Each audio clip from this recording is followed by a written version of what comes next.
When we analyzed why the coir industry in the country was not further developing, we found that unless we produce better goods for export, there could be no further improvement.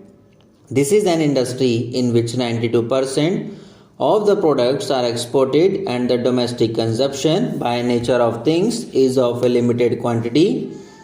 So when market surveys of foreign countries were made, we were convinced that mechanization as a part of this industry should be introduced so that in a gradual manner we could produce better goods acceptable to the sophisticated markets of the world.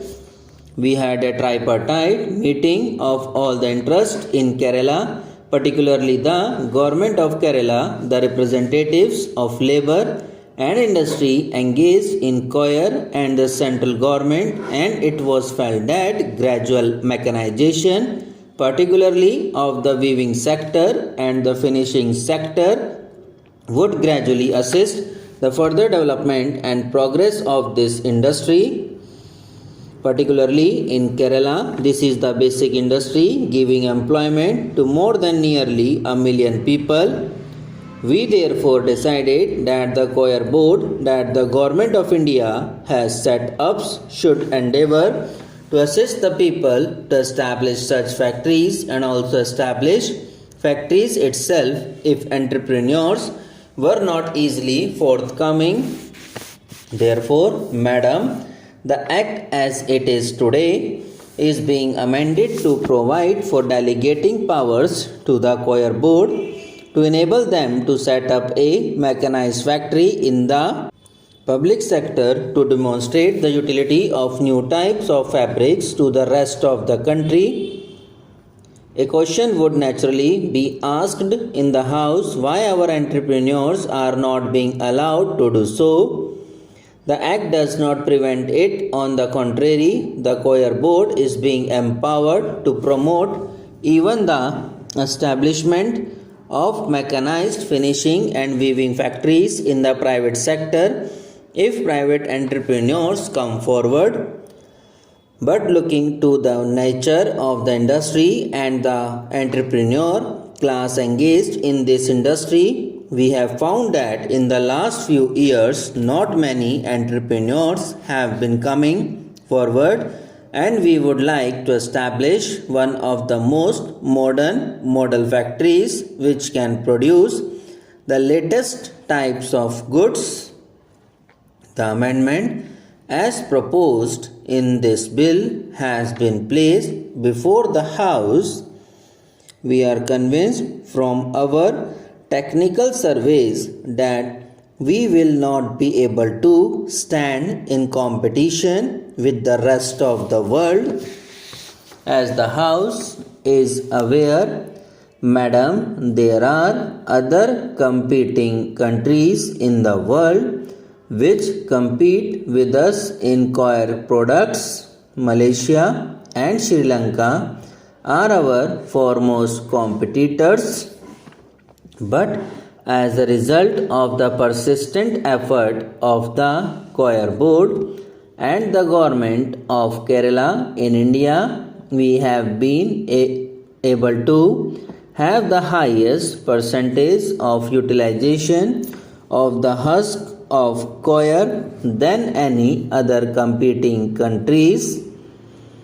We, Madam, utilize more than 35% of the coir husk, whereas Indonesia and Malaysia utilize less than 12% and Sri Lanka less than 8%. It is our endeavor that furthermore utilization of a higher percentage of coir husk should also be attempted.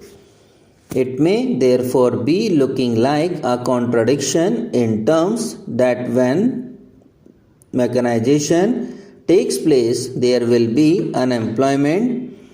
This might be a question generally asked because Kerala is a state where unemployment is a major problem. But Madam, the experience that we have in other industries is that All mechanization does not lead to less employment. As a matter of fact, if we can produce more goods and sell more goods, the overall employment in this sector might be go up rather than go down, even if it is pure substitution, as we have calculated. Not more than 1500 people in all out of the million people, as I mentioned, are likely to be displaced. But our hopes are that not only these 1500 people will not be displaced, but we might be able to provide additional employment as a result of larger and larger utilization of the husk and better production of the goods and large scale sales and marketing of these products. That way, we might be able to increase some employment in the long run. Therefore, madam, here we have mentioned that amendment in the bill. Another amendment that has been sought to be provided is that this is a poor industry, and so far there was a cess on the coir products which finance the development of coir industry.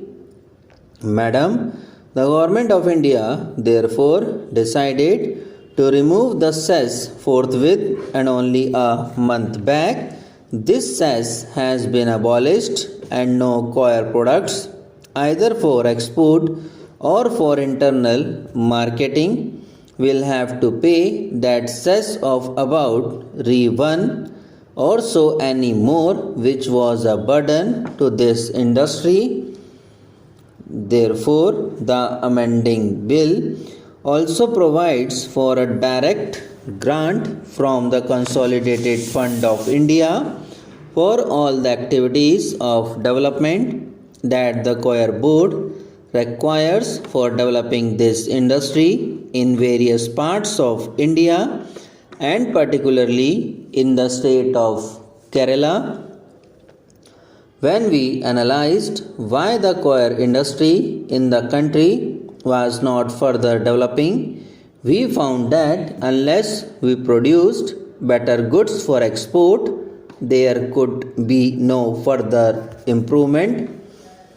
This is an industry in which 92% of the products are exported, and the domestic consumption by nature of things is of a limited quantity. So, when market surveys of foreign countries were made, we were convinced that mechanization as a part of this industry should be introduced so that in a gradual manner we could produce better goods acceptable to the sophisticated markets of the world.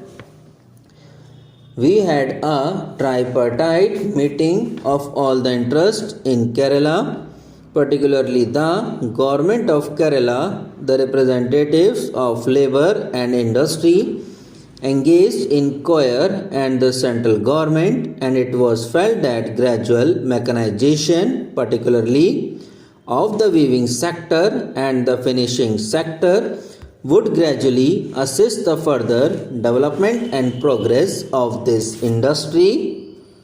Subscribe now and press the bell icon. Never miss an update.